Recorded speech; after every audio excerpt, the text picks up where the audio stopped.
Okay, how to start picking horizons in Kingdom Suite. So you click on Horizons up at the top here, Horizon Management, and you want to create your first horizon, or what you think it's going to be. So let's, for example, say it is basement, whatever you think will be a strong reflector, or maybe something that could correlate with your walls. You can then choose a color. You can choose blue. Your big thing to look at then, I've got to try to find it. I don't think there's anything more to click on here. So yeah, you click on OK for now. I might be missing something. And then you choose your seismic section and you double click on it, and you can adjust your scale over here to get it to display well. But you're going to look through your seismic section at where your strong reflectors are. So here is my borehole SA. Sorry, I've got a duplicate one, and mine goes down, and this horizon here is the shale, and it correlates with the strong reflector. This Borkenfeld here is a bit off, but it correlates with the top of this strong reflector. Table Mountain over here correlates with this strong reflector, and then nothing actually, my borehole doesn't go down to basement over here. But I know that this last strong reflector, I know from previous seismics in the area that the strong reflector at the base is the basement. And so I'm making an assumption here. A way of us being able to check it is I check it on other seismic lines that actually do have boreholes that hit basement. And I check that that line continues into my area at the correct depth or correct time. And that's how I know that this definitely is basement. So over my whole area, I started at a borehole that does hit basement, and I've extended it out, and it ultimately I know correlates with this strong reflector. Also below it you can see very diffuse patterns, these parabolic patterns. It's quite typical of the basement in this area, maybe basement in general. And so then I want to start picking this horizon, and let me, for now, get rid of it. Let me actually get rid of the ones I've already picked. Horizon. Maybe not. We can.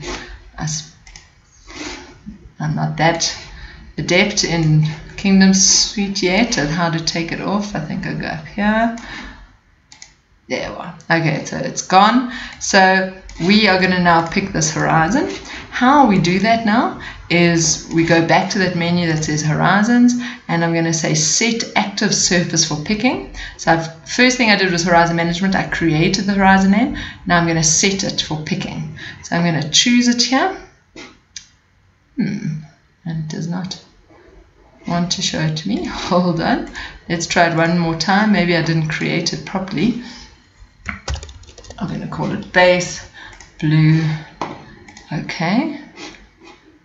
And let's go here, horizon. Okay, there it is. So base, you make sure that your horizon is clicked. You click OK, and you can see my cursor on the screen has changed. It now says P and E. The way you can figure out what that means is right click on the screen and go to picking type. And so these are different ways you can pick. So you're going to have to read up about it. One that I often use is 2D hunt. So it literally will hunt for you where the horizon is continuous, but it will leave gaps if there are gaps. I'm going to click on it, and you'll see that my cursor changes to H. Something else you need to do at this point is you right click on the screen, go to below data type events. You need to figure out what are you picking. Are you meant to be picking a peak or a trough? Come speak to me if you're not sure about this, and we can go through it in a bit more detail. Here I'm actually picking the 0 point between a peak and a trough going negative to positive. Yeah, we can chat in this in more detail later. Let's maybe assume you're picking a peak. So it's got to do with your velocities. Is it changing from low to high velocity or higher to low velocity? So let's assume peak. And like literally I'm going to go to a region here where it's continuous. And I'm going to click. Oh, that's not a very good one. Let's go here. You can see that it's picking along this horizon here, and I'm going to go here. Maybe not that easy to see because it's in blue. You can actually change your color bar here. Let's go up here, color bar editor, show color bar. Okay, I think if we go show color bar over here, you can actually click to the right, and you can see here it's got blue as positive and red as negative. I think that's a bit opposite to what it usually is. So you should try have red as positive, blue as negative. You can also go through, this black one's terrible, but you can at least see what your pick lines are.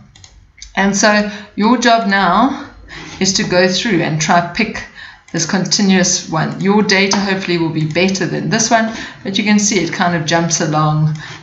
It gets very complicated in bits, my data, because it is so low resolution.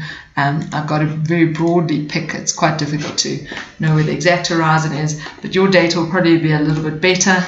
You can zoom in. If it starts jumping around crazy like this, you can actually change your picking method. So right click on the screen, go picking type. You might want to do manual picking, linear spine. You might want to play around with the other ones. Something else, if you're not happy with it, you can erase picks. So if you click on it here, I can actually go along that. It's now turned to black and I've now deleted it. So those are different ways you can play around with picking your data.